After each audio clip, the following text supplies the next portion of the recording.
Howdy! I am so excited to share with you today some of the lies that singers tell themselves and others.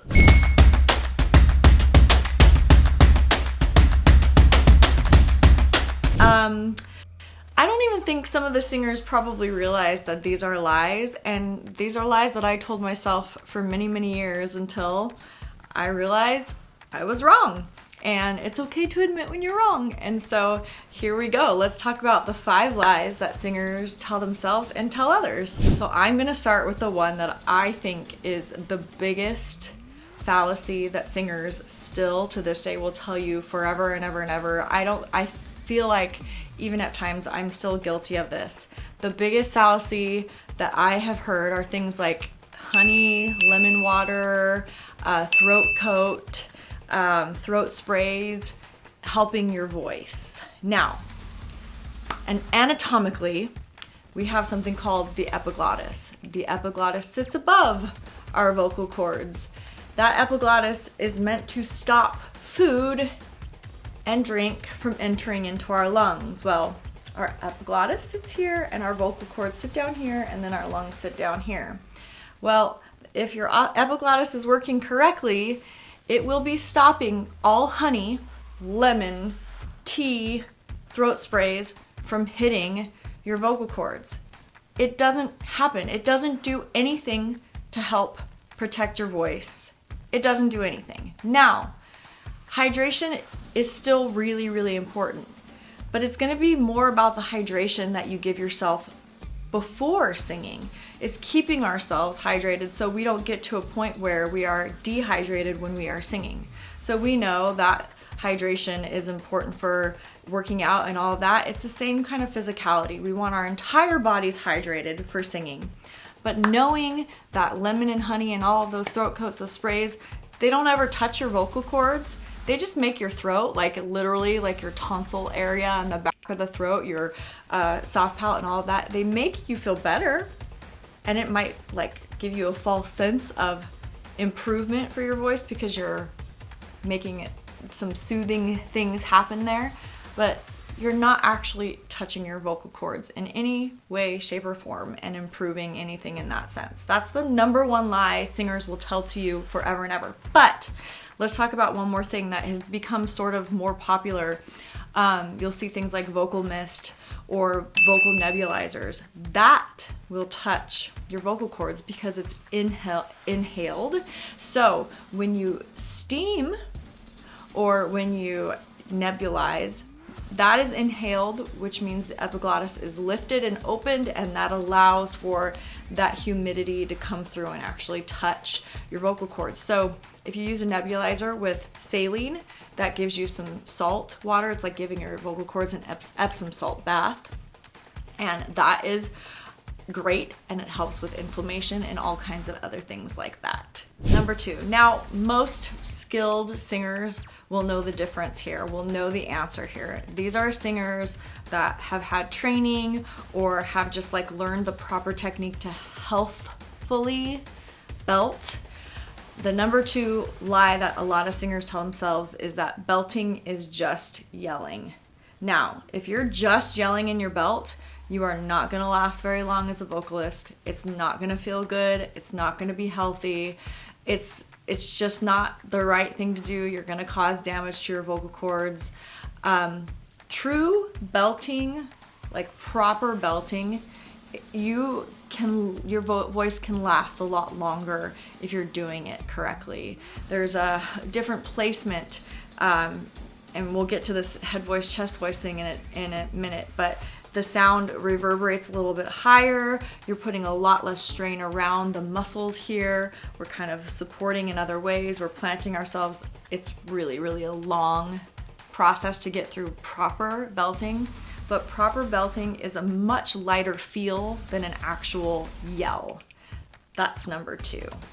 Now, number 3, I think I was unfair to people for a really, really long time until I found out some of my favorite vocalists in the whole world have this raspy tone, but I always assumed that it was just vocal damage, that they had that raspy tone because of vocal damage. Now, that is not true in all cases. Some people were born with I don't even think you should call it deformities because it is so gorgeous, with different types of shapes of vocal cords that allow for them to have some more rasp to their tone. Oh, it melts my heart.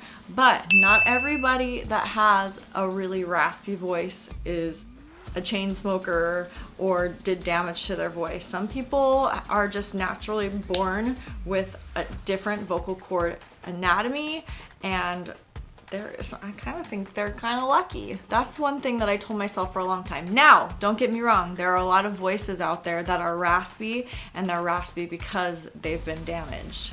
And I'm not gonna go bashing singers, although sometimes I would love to, but a lot of those people out there with raspy tones are just naturally, like, they have like that natural grit that one day maybe I won't have because I wasn't born with it. So number 4 is head voice and chest voice.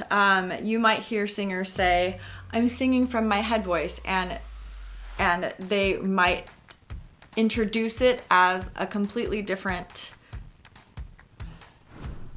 So number 4 is head voice and chest voice, or falsetto in regards to men.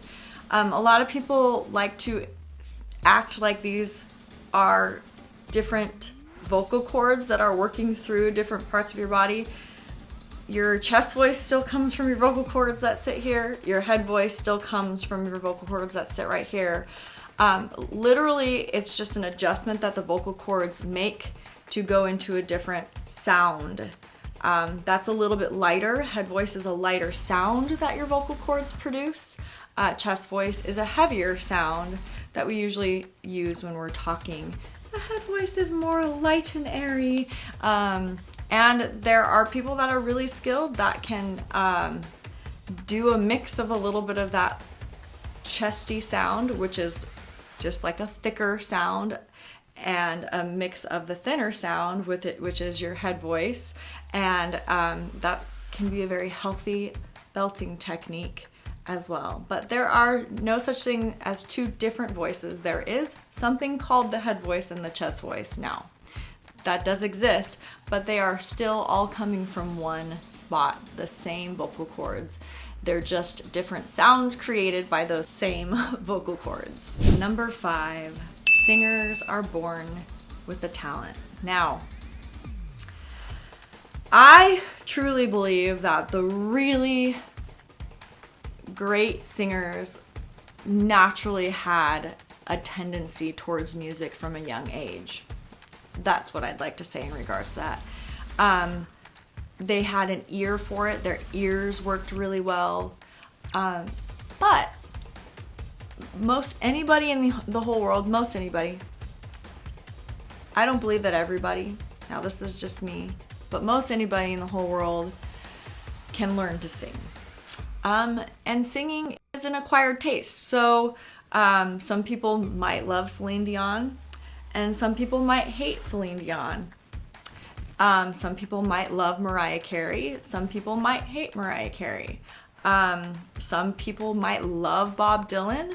Some people might not love Bob Dylan. You know, it's just all a matter of taste and preference when it comes down to that.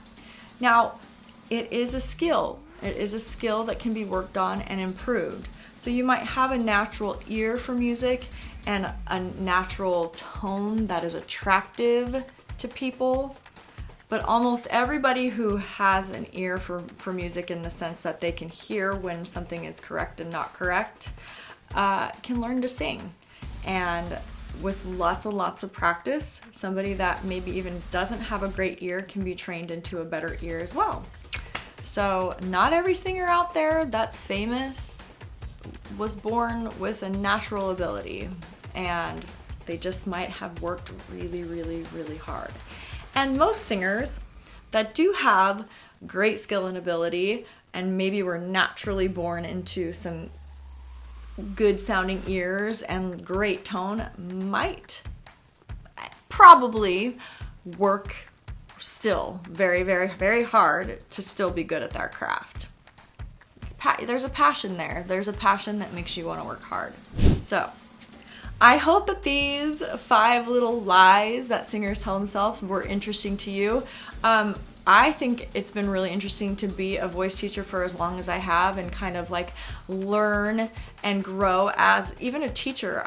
I'm still learning every day. I'm still working. I'm definitely not the best singer out there. I might not have the natural ability in every aspect of the singing realm, but I definitely work really, really hard, and I love it enough that I will continue to work for the rest of my life.